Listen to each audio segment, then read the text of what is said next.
सबैलाई स्वागत छ डिस्ट्रिक्ट सरकारमा। म सुस्मिता बुझेल। दर्शकबिन अहिले पनि म पर्बिङ नाम्ची डिस्ट्रिक्ट तर्फ आइपुगेको छु र हजुरलाई यहाँबाट हामीले पल पलको जानकारी दिइरहेको छौँ। हजुरलाई यहाँको अपडेट हामीले दिइरहेको छ भने आज पनि यहाँनिर ग्याल्पो लोसार 2025 भव्यताको साथमा मनाइरहनु भएको छ। यो स्टेट लेभल ग्याल्पो लोसार मनाइरहनु भएको छ है।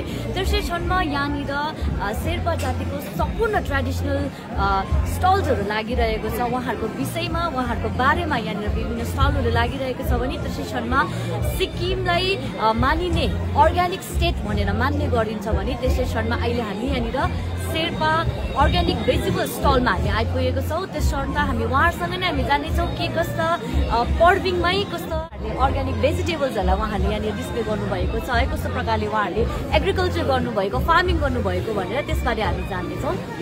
फर्स्ट अफ अल तपाईँलाई वेलकम छ डिस्ट्रिक्ट सरकारमा। Thank you so much. तपाईँको नाम अनि तपाईँ कहाँबाट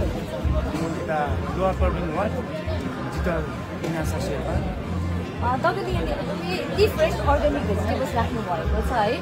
सिक्किमलाई अर्ग्यानिक स्टेट भनेर जान्ने गरिन्छ है। धेरै विश्वभरिमा नै हाम्रो अर्ग्यानिक स्टेट भनेर मान्ने गरिन्छ र स्वयं तपाईँले आफै यो यसो हेर्दाखेरि अघि तपाईँले मिलाउनु हुँदै थियो है। मिलाउँदाखेरि यसो लाग्यो कि तपाईँले आफै यो फार्मिङ गरेर नै गर्नुभएकोलाई कति माया गरेर तपाईँले यहाँ सजाइरहनु भएको छ होइन। सो यसबारे कति टाइम लाग्यो तपाईँलाई है? तपाईँले फार्मिङ गर्दा के कस्ता तपाईँलाई हुन्छ अलिकति फार्मिङको बारेमा अलिकति लाग्नु फर्स्ट अफ अल है अब फार्मिङ गर्नु साह्रै छ। अब फार्मिङ गर्नु एकदमै साह्रो छ।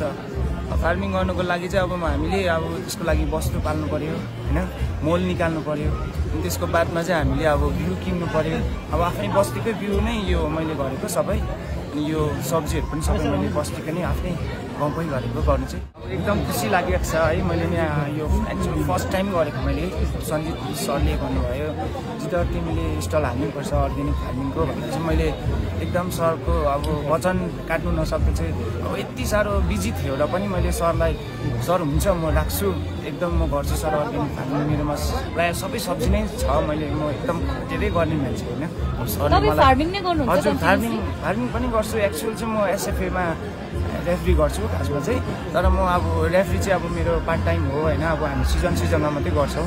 तर यो खेतीपातीमा चाहिँ मेरो 12 मन्थ नै अब चलिबस्छ। एकदम अब खटाइ हुन्छ। अब पर्बिङमा कस्तो हुन्छ अब होइन, सब्जीमा चाहिँ एकदम ध्यान राखेरै गर्नुपर्ने हुन्छ। जति पनि राख्नु भएछ के राख्नु भएको छ है, कस्तो कस्तो के रहेछ त्यो बारेमा बताइदिनुहोस् न अलिकति। सबमा अब है फर्स्ट अफ अल अब मेरो यो सबै अर्ग्यानिकै हो।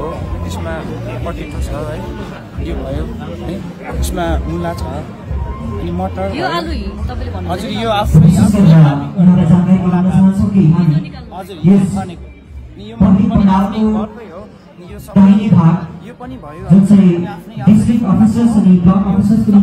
नै गरेको म्याम। यो राखिएको कुर्सीमा कृपया गरेर अन्यलाई युद्धहरू हुन्छ। अब यो सब्जीपट्टि फार्मिङपट्टि पनि पैसा एकदम हामीले इजी कमाउनु सक्छ, तर मेहनत चाहिँ गर्नुपर्ने हुन्छ। अब यही भन्न चाहन्छु अब युथहरूलाई पनि यसरी गऱ्यो भने चाहिँ सक्सेस हुन्छ। सेल्फ एन्टरप्रेन्योर क्रिएट गरिरहनु भएको छ होइन आफै।